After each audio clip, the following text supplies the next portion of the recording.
It is a San Diego staple that has kick-started careers and showcased some of music's most influential acts. The Casbah recently celebrated 25 years here in San Diego, and we got a special look behind the curtain on its history and how it came to be.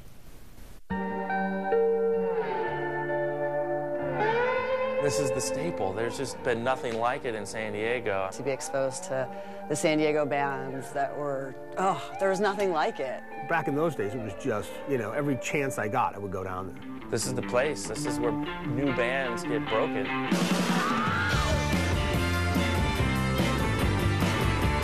From 80 to 86, we'd put on shows at places like North Park Lions Club, Adams Avenue Theater, Wabash Hall right off the 805. Basically any hall that we could rent where they would let us put on a show, we would put on a show.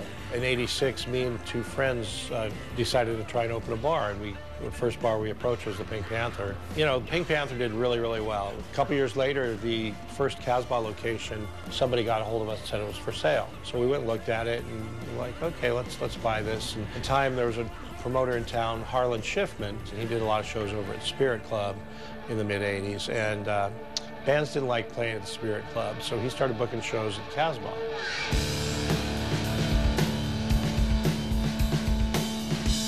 That's when my experience happened. Living and breathing it, nothing like these bands we had here in San Diego. Rocket from the Crypt, Lucy's Fur Coat, and Fluff. Nirvana, Smashing Pumpkins, Lemonheads, The Cult, Weezer, Black Keys. The Lumineers, Queens of the Stone Age. I've seen the Strokes here, I saw the White Stripes here. Arcade Fire, Bon Iver, Fleet Foxes, Death Cab for Cutie. There's a million others.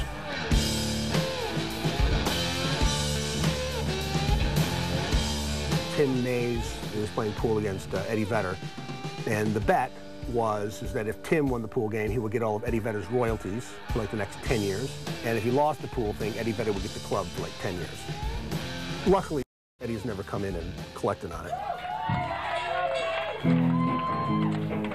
My most memorable experience at the Casbah was definitely seeing Nirvana.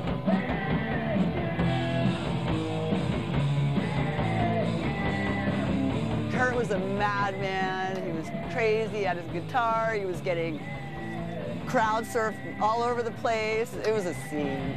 I'll never forget that day.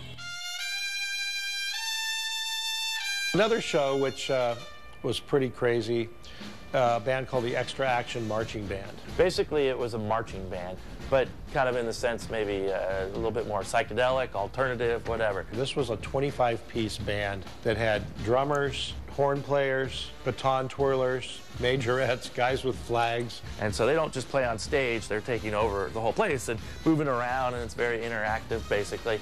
But there was a plumbing problem. And all of a sudden, water just starts flowing. And so it got to the point where there's like 2 inches of water on the floor. And, nobody batted an eye. People kept going, the band kept going. People were actually jumping in the puddles of water and splashing everybody with it and stuff. And that was one of the most memorable shows ever.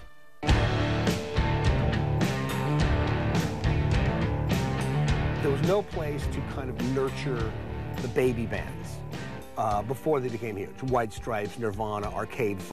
I mean, all these bands that everybody kind of looks upon now as being the real cool, young alternative bands. They came through and they played there. I just think that, Tim and his partners have created an amazing buzz in San Diego and beyond, and because of that, it's become a legacy and put San Diego on the map. He grabbed it by the horn and made this town a better place for music fans and lovers. Without the Casbah, San Diego would be lost.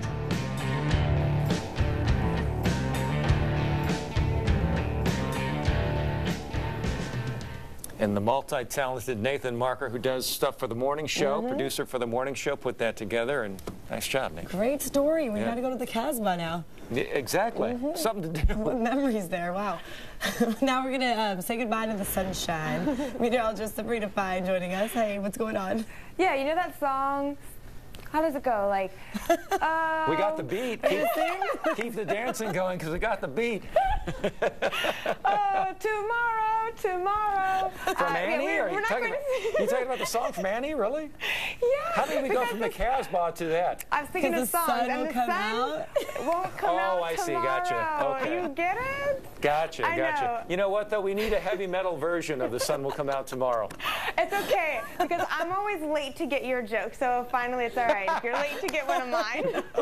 All right, we're actually looking at a series of storm systems coming our way, so our sunshine is fading, clouds are increasing, and a lot of rain is getting ready.